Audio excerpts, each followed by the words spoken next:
자본 이득의 위기. 1971년 이후 물가는 치솟았다. 하지만 임금은 인플레이션을 따라잡지 못했다. 일자리는 해외로 계속 빠져나갔다. 무언가 잘못되어 가고 있다고 느끼면서도 빨리 부자가 되고 싶은 마음에 사람들은 자본 이득에 투자하기 시작했다. 직관적으로 달러의 가치가 점점 떨어진다는 사실을 이해한 사람들은 더 이상 돈을 저축하지 않고 인플레이션에 따라 가치가 달라지는 것에 투자하기 시작했다. 미술품, 골동품, 오래된 자동차, 바비 인형, 개인카드, 오래 숙성된 와인 등을 사들였다. 하지만 자본 이득을 누리는 사람들에게 가장 인기 있는 투자 대상은 역시 주식과 부동산이었다. 많은 사람들이 돈을 빌려 투자를 했고 또 많은 돈을 벌었다. 하지만 그렇게 한때는 부자였던 이들이 지금은 새로운 빈곤층으로 전락하고 있다. 그들의 도박이 이번엔 예상과 다른 결과로 이어졌기 때문이다. 1929년 시장이 붕괴하기 직전 사람들은 치솟는 주가를 보고 너도 나도 돈을 빌려 주식을 샀다. 있는 돈을 털어 자본 이득에 베팅했다. 2007년에도 사람들은 돈을 빌려 자본 이득에 베팅했다. 이번에는 주식뿐만 아니라 집도 투자 대상이었다. 물론 시장 붕괴의 파급 효과는 대공황 때에 못지않게 위력적이었다. 2009년 아우성치는 투자자들은 대부분 자본 이득에 투자한 사람들이었다. 현금 흐름에 투자한 사람들은 금융위기에 별다른 영향을 받지 않았다. 노후 자금이든 아이들의 학자금이든 실직 위협이든 별로 걱정할 필요가 없다. 2007년에서 2009년 사이에 주식시장은 50%의 가치가 날아갔다. 물론 자본 이득이 날아간 것이다. 블룸버그 통신에 따르면 2007년 1월부터 2년 동안 미국의 20개 주 주요 도시의 주택 가격 지수는 매달 떨어졌다고 한다. 샌디에이고, 마이애미, 라스베이거스와 같은 도시에서는 하락폭이 33%나 된다. 내가 살고 있는 애리조나 피닉스는 집값이 최고 가격일 때보다 50% 하락했다고 지역신문이 보도했다. 다시 말하지만 집값 역시 자본 이득을 측정하는 것이다. 특정한 시기의 자산 가격을 다른 특정한 시기의 자산 가격과 비교하는 것이다. 수백만 베이비붐 세대는 자신들이 퇴직하기 전에 집값과 주식시장이 되살아나기만을 기도하고 있다. 다시 말하지만 그들이 바라는 것은 자본 이득이 되살아나는 것이다. 현금 흐름을 능동적으로 통제하기보다 시장의 운에 모든 것을 맡기고 있는 것이다. 내가 운영하는 부동산 투자 회사는 피닉스에 많은 부동산을 소유하고 있다. 앞에서도 말했듯이 피닉스의 부동산 가격은 최고 수준에서 50% 밑으로 떨어졌다. 하지만 나의 회사는 전혀 타격을 받지 않았다. 현금 흐름에 투자하기 때문이다. 우리는 자산의 가치에 투자하는 것이 아니라 용도에 투자한다. 부자들과 같은 목표와 규칙을 가지고 개입을 함으로써 부자들을 무찌른다. 바로 현금 흐름 개입을 하는 것이다. 부르마블을 하면서 부자 아빠에게서 배운 것이다. 부르마블은 고리대금을 하는 게임이 아니다. 부르마블은 낮은 가격에 사서 높은 가격에 되파는 게임이 아니다. 부르마블은 분산 투자를 하는 게임이 아니다. 부르마블은 집중, 계획, 인내, 장기적인 통제가 있어야만 이기는 게임이다. 게임의 처음 목표는 보드게임의 4면 중 한 면을 집중적으로 사들이는 것이다. 그 다음 목표는 자신이 소유한 땅의 자산을 개선하는 것이다. 별장을 짓고 나중에는 호텔까지 짓는다. 궁극적인 투자 전략은 자신이 투자한 모든 땅을 호텔로만 채우는 것이다. 그런 다음 다른 사람이 코너를 돌아 자신이 소유한 땅에 들어오기만을 기다리면 된다. 게임의 최종 목표는 다른 사람을 파산시키고 그 돈을 모두 갖는 것이다. 2009년 사람들은 진짜 부르마블 게임에서 파산을 하고 있다. 내가 자본 이득에 투자했다면 또 부동산 투기를 했다면 더 많은 돈을 벌었을지 모른다. 사람들이 모두 여유 있게 자본 이득에 투자하는 동안 나는 현금 흐름에 투자하느라 고생했다. 하지만 지금 금융위기의 한복판에서 부자 아빠의 조언에 더욱 고마움을 느낀다. 낮은 가격에 사서 높은 가격에 파는 광란 속에 빠져들지 말고 현금 흐름에 초점을 맞춰 투자하라는 고집스런 조언을 따른 덕분에 진정한 자유를 누리고 있는 것이다. 나에게는 현금이 들어오는 4가지 주요 통로가 있다. 앞으로 자세하게 설명하겠지만 간단하게 이야기하면 다음과 같다. 1. 회사. 내가 일을 하든 하지 않든 현금은 계속 들어온다. 회사 문을 닫더라도 현금은 계속 들어온다. 2. 부동산. 우리 부부는 현금이 매달 들어오는 부동산을 소유하고 있다. 3. 석유. 나는 원유를 채굴하는 회사에 자본을 투자했다. 유전을 발견했을 때 매달 판매되는 석유와 천연가스에 대한 수익이 일정 부분 들어온다. 4. 인쇄. 내가 쓴 책을 대략 50개 출판사에 판권을 팔았다. 매 분기마다 이들 출판사로부터 인쇄를 받고 있다. 더불어 보드게임 역시 15개 게임 회사에 판권을 팔았다. 매 분기마다 인쇄를 받는다. 왜 사람들은 현금 흐름에 투자하지 않는가? 사람들은 대부분 매달 현금이 들어와야 한다고 생각만 할 뿐, 좋은 현금 흐름 전략과 평범한 현금 흐름 전략이 어떻게 다른지 이해하지 못한다. 좋은 현금 흐름 전략이란 세금이 적게 붙고 자신이 통제할 수 있다. 평범한 현금 흐름 전략이란 높은 세금이 붙고 통제하기 힘들다. 다음은 평범한 현금 흐름 전략에 속하는 몇 가지 예다. 1. 저축. 저축은 현금 흐름의 한 형태다. 오늘날 단기 채권 이자율은 0%다. 운이 좋은 경우 은행은 3% 이자를 지급할 것이다.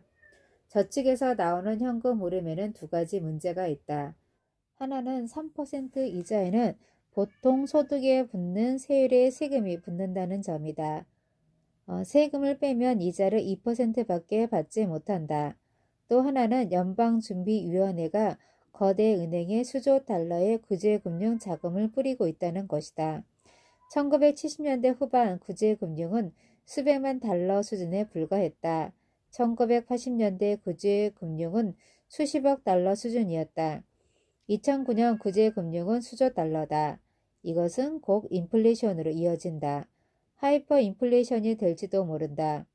물가가 매년 2%만 오른다고 해도 은행에 돈을 넣는 것은 오히려 손해를 보는 것이다. 구제금융과 인플레이션이 어떻게 연관되는지 안다면 역사를 공부하는 것이 왜 중요한지 알 것이다. 역사를 조금만 알아도 저축을 할수록 손해를 본다는 것을 이해할 수 있다. 중앙은행이 수조 달러를 찍어내는 동안 당신은 겨우 3% 이자, 아니 세금을 빼면 2% 이자를 얻게 되는 것이다.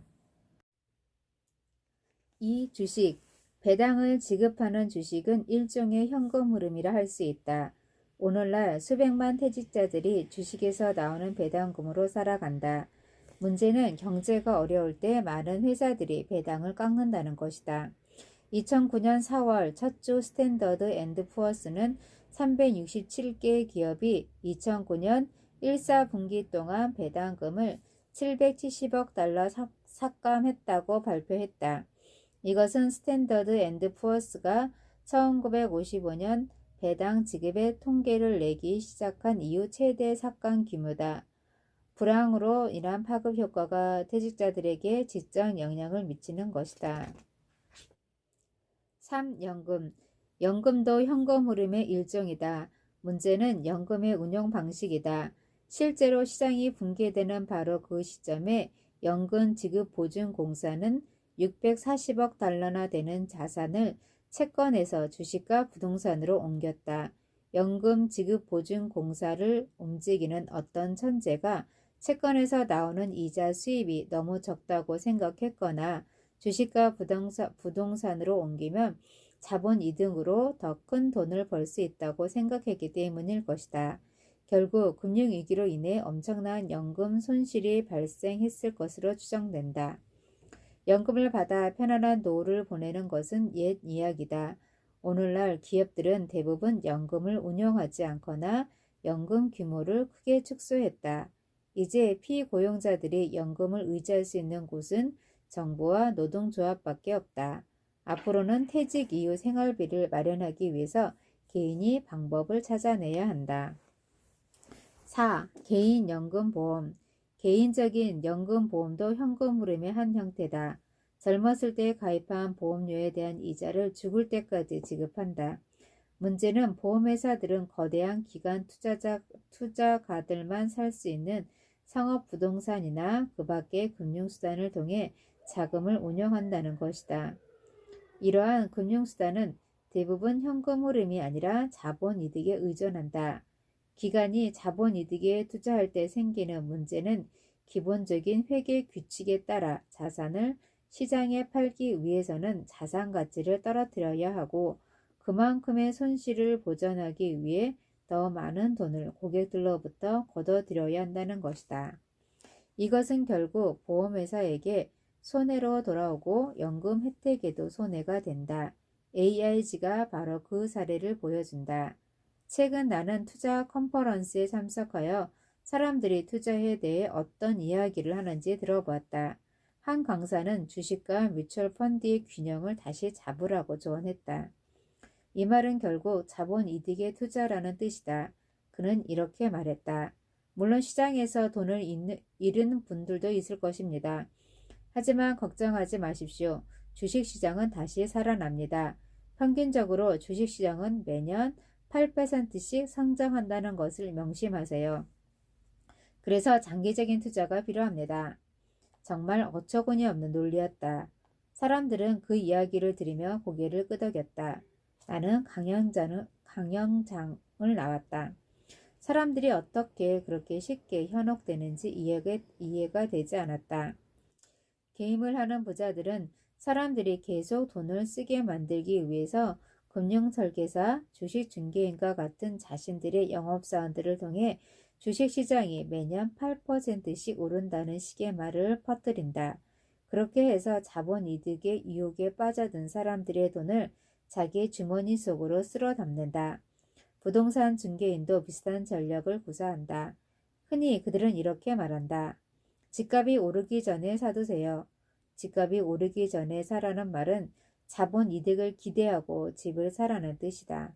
부자들의 영업사원은 이처럼 자본이득으로 사람들을 유혹하여 현금을 빼내간다. 그들은 게임의 법칙을 알고 있기 때문이다. 모기지 대출 서류에 서명을 하는 순간 당신은 실패자가 된다. 많은 사람들이 현금 흐름이 아닌 자본이득에 투자하는 데는 이유가 있다. 몇 가지 이유를 들면 다음과 같다. 1. 사람들이 대부분 그 차이를 알지를 못한다. 2. 경제가 성장할 때 자본이득 게임을 하는 것은 쉽다. 인플레이션과 함께 집값이나 주가도 덩달아 올라갈 것이라고 예측할 수 있다. 3. 현금 흐름에 투자하기 위해서는 많은 금융주식이 필요하다. 물건을 사놓고 가격이 오르기만을 기다리는 것은 누구나 할 수 있다.